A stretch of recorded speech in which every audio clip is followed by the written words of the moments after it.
छाड़ी को कहूँ रोग क्योंकि आपण को आश्चर्य लगुच एक आम कहूनु दर्शक बंधु जो व्यक्ति ए छाड़ी को परिचालना करुछंती से कहते आम देखि आश्चर्य हो जाइथिलु। पाखरे पहुंची सत परखिबा को चेष्टा करथिलु एवं पाखरे पहुंचीथिलु धरिथिबा व्यक्ति को पचारिथिलु जार उत्तर आसीथिला संपूर्ण आश्चर्यजनक। ए व्यक्ति जनक कहवा अनुसार कौनसी पित्तल सुना रूपा किंबा तंबारे तैयारी कले मध्य होइजिबो एवं ए छड़ी को केही भी तैयारी करि परिबे। जेकोसी नेगेटिव शक्ति थिले ए छड़ीटी बंद होइजिबो एवं पॉजिटिव शक्ति थिले आपे आपे खोलिजिबो। ए शक्ति को परखुथुबा व्यक्ति प्रतिक्रिया नेबा पई चेष्टा करथिलु एवं समस्ते प्रतिक्रिया देबाको मना करथिले। शेषरे ए छड़ी को धरिथिबा व्यक्ति को पचारिथिलु एवं से कौन कहिथिले आसन सुनिबा। नमस्कार, मो ना सुशांत कुमार नायक, मु गवेषित अछि। एक्चुअली आम शरीर होची पांचटा, गोटे होची अन्नमयी, प्राणमयी, मनमयी, आनंदमयी आउ विज्ञानमयी।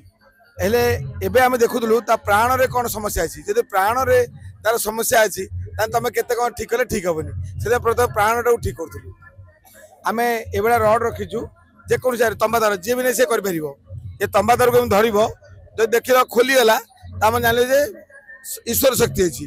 जदि बंद हो गला ताने नकारात्मक शक्ति अछि। नकारात्मक शक्ति जेपर्यंत जाय जाइनी केते औषध खाओ कोन कर केबे भी ठीक होबनी, कना प्राणमय शरीर केबे भी ठीक होबनी। ता सॉल्यूशन हला विभिन्न प्रकार दिनस अछि। धन्यतु आपण ब्राह्मण पाखरे से जो तरंग मंत्र तरंग करिवो से तरंग मध्यरे ये भी तो गोटे तरंग ना, से मंत्र तरंग मध्यरे तरंग जे साधो करि परिवो। नले गाई लांज मध्यरे जाय परिवो। गाँ रे माँ मैंने सब कौन केमी झाड़ती सब कौन लंका पका दी तादे जापर ना ध्यान मध्यम से विभिन्न माध्यम अच्छी। सनातन धर्म रे विभिन्न व्यवस्था अच्छी जे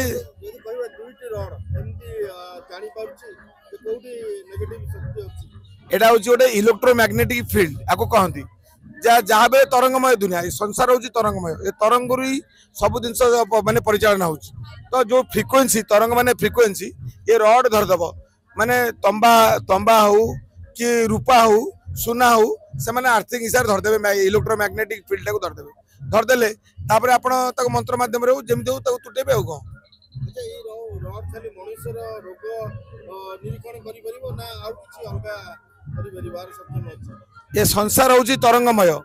आजिका दिन रे देखिबे जेते सुसाइड केस होची आप नकारात्मक तरंग देह भीतर पसिले सुसाइड होची। आज देखिबे जे रात रे सोई परनी नकारात्मक तरंग पसिले सोनी केमिति ना आपण जो जगह रहउचंदी से जगार तरंगटा नष्ट होई माने नकारात्मक होई जेतो आपण ता संगे कंटामिनेशन रासी जिवे से आपण देह रे फ्लो होई जिवो तापर आपण देह अफेक्टेड हो कने संसार होची तरंगमय। तरंगर प्रभाव रे ही रोग होई केते लोक ई पद्धति रे चिकित्सा आपण कलेनी आ भलो हेले। आमे तो हमर सिखिबार आज की बोधे 10-15 वर्ष ए लाइन रे काम करछु। आमे गाँ गाँ देखि मासिव लेवल सिखौछु आ सादा सीधा हिसाब से माँ मान को जो मैंने एसो काम करती गोशाला प्लस जिते सब पंडित मैंने अच्छा जो मैंने तंत्र विद्या कर समस्त देखे दौचु। आम कहूँ लोक तुमको अंधविश्वास कहते से जो लोक आसूची प्रथम रड धरी तू निजे चेक कर से तो निजे देख देह खराब शक्ति अच्छी कौन अच्छी ये भल कला निजे जापारा से आम जापर नी तरंग को से आमको अंधविश्वास कहला सनातन धर्म को माने भूल बिली कहला से आम चेष्टा करूँ। गाई हूँ सर्वशक्तिमान आउ सी जो माने ये सब तरंग को धरी पार गाई मध्य ठीक है बहुत सुरक्षा हो पार कौन।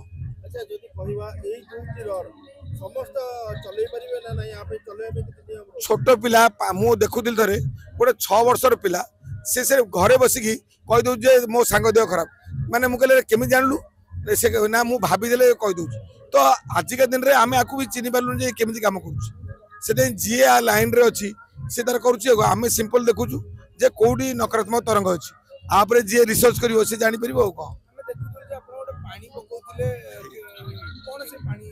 एक्चुअली पानी सब मन थाए आज दिन में देखिए रिसर्च है पानी सब मन पानी को जहाँ कहे पानी से कही आम को आम गुरु किसी गोटे कहते तुम यही कथा कहले जो खराब शक्ति थी से छाड़ी पड़े तो आम पानी को से मंत्र माध्यम शक्ति करी आम फ्लो करदे आ देहर बाहर पड़े आ कौन କହିବେ ଏଇ ଯୋଉ ଯେମିତି ଅଛି କିଛି ଲୋକ ଭାବୁଛନ୍ତି ଯେ ନାଇଁ ଏଇଟା କିଛି ସେମିତି ନାହିଁ, କିଛି ଲୋକ ବି ଏମିତି କଥା ହଉଛନ୍ତି ଆମେ ଶୁଣିଲୁ ସେମିତି କିଛି ଶକ୍ତି ନାହିଁ ଏମିତି ଗୋଟେ କରୁଛନ୍ତି ଆଉ ତା ସେମାନଙ୍କୁ କଣ କହିବେ? ଆମେ ଯିଏ ଭୋଗିଛି ସେ ଜାଣିଛି ସେଟା ଆମେ କହିବା କଥା କାହା ପାଖକୁ ଯିବା ଦରକାର ନାହିଁ କିଛି କରିବା ଦରକାର ନାହିଁ ସିମ୍ପଲ ତମ୍ବା ତାର ଦୁଇଟା ଆଣିବେ ତାକୁ କଣ କରିବେ ଏଇଭଳିଆ ବେଣ୍ଡ କରିଦେବେ ବେଣ୍ଡ କରିକି ଆପଣ ଦୁଇଟା ଆଙ୍ଗୁଠିରେ ଧରିବେ ଆପଣ ୟୁଟ୍ୟୁବରେ ବି ଦେଖିବେ ଡାଉଜିଂ ବିଲ୍ ଦେଖାଉଛି ଡାଉଜିଂ ୟୁଟ୍ୟୁବରେ ତାକୁ ଦେଖାଉଛି ପୁରା ଏମିତି ଧରିକି ଘର ସାରା ବୁଲିବେ ଯୋଉଠି ଦେଖିଲେ ଖୋଲିଗଲା ତାହେଲେ ଜାଣିଲେ ଯେ କଣ ପଜିଟିଭ ଯୋଉଠି ଦେଖିଲେ କ୍ରସ୍ ହେଇଗଲା ନେଗେଟିଭ ଏଇଟା ତ ସମସ୍ତେ କରିପାରିବେ ଛୋଟ ପିଲା ବି କରିପାରିବ ଗୋଟେ ବୃଦ୍ଧ ବି କରିପାରିବ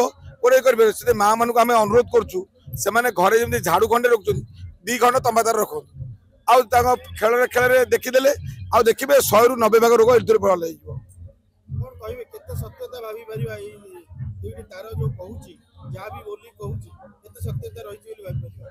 ଆମେ ବି ନୂଆ ନୂଆ ଭୁଲ ବୋଲି ଭାବୁଥିଲୁ କିନ୍ତୁ ଯେତେବେଳେ ଆମେ ମାସିଭ ସ୍କେଲରେ ପରୀକ୍ଷା କଲୁ ଆମେ ଅନୁଭବ କଲୁ ଦେଖନ୍ତୁ ଯୋଉ ଜାଗାରେ ଆମେ ଦେଖିଲୁ ଆଉ ସେଠି କ୍ରସ୍ ହେଇଗଲା ଆଉ ସେ ଜାଗାରେ ଲୋକ ଉଠିଆ ଗଲୁ ଆଉ ଦେଖିଲୁ ତା ବଳ କମିଗଲା ଆଉ ଯୋଉଠି ଦେଖିଲୁ ଖୋଲା ଅଛି ଦେଖିଲା ତା ବଳ ସେଠି ଅଛି ଆମେ ଯେତେବେଳେ ଗାଈ ମୁତ ସେଠି ପକେଇଲୁ ଦେଖିଲା ତା ଦେହରେ ବଳ ବଢିଗଲା ତାମାନେ ଦେଖିଲୁ କଣ ଏଇଠୁ ଅନୁଭବ କଲୁ ଯେ ତାରର ସତ୍ୟତା କେତେ ସେଥିପାଇଁ ଏ ତାରକୁ ସିମ୍ପଲ କଥା ଛୋଟ ପିଲା ବି କରିପାରିବ ବଡ଼ ଲୋକ ବି କରିପାରିବ ସେଥିପାଇଁ କାହାକୁ ପଚାରିବା ଦରକାର ନାହିଁ କାହାକୁ ବିଶ୍ୱାସ କରିବା ଦରକାର ନାହିଁ ତମ୍ବା ତାର ଦିଟା ଧର ଘରେ ବୁଲ ଦେଖ ଯୋଉଠି ଖରାପ ଶକ୍ତି ଅଛି ତାପରେ ଠିଆ ହୁଅ ବଳ ଯଦି କମୁଛି ତାମାନେ ସେ ଜାଗାରେ ଖରାପ ଶକ୍ତି ଅଛି ଆଉ ଖରାପ ଶକ୍ତି ଚିହ୍ନିଲ ଗୋମୂତ୍ର ପକେଇବ ନହେଲେ ଗାଈ ଲାଞ୍ଜରେ ଝାଡ଼ିଦବ ଯିଏ ଖରାପ ଅଛି ସେ ପଳେଇବ ଆଉ କଣ ଆପଣ କହିବା କଥା ହଉଛି ନିଜେ ପରୀକ୍ଷା କର ହଁ କାହାକୁ କିଛି ଯିବା ଦରକାର ନାହିଁ ନିଜେ କରନ୍ତୁ ଘରେ ଘରେ ତ ତମ୍ବା ତାର ଅଛି ଆର୍ଥିଂ ତାର ଘରେ ପରୀକ୍ଷା କରିବେ ଛୋଟ ଛୁଆ କରିଦବ ଆପଣ ୟୁଟ୍ୟୁବ ଦେଖନ୍ତୁ ଡାଉଜିଂ ବିଲ୍ ଦେଖନ୍ତୁ ଏଇ ତାର ଆଉ ଯୋଉ ଘରେ ଥିବା ତମ୍ବା ତାର ହଁ ସବୁ ତମ୍ବା ତାର ସୁନା ତାର ରୂପା ତାର ଏମାନେ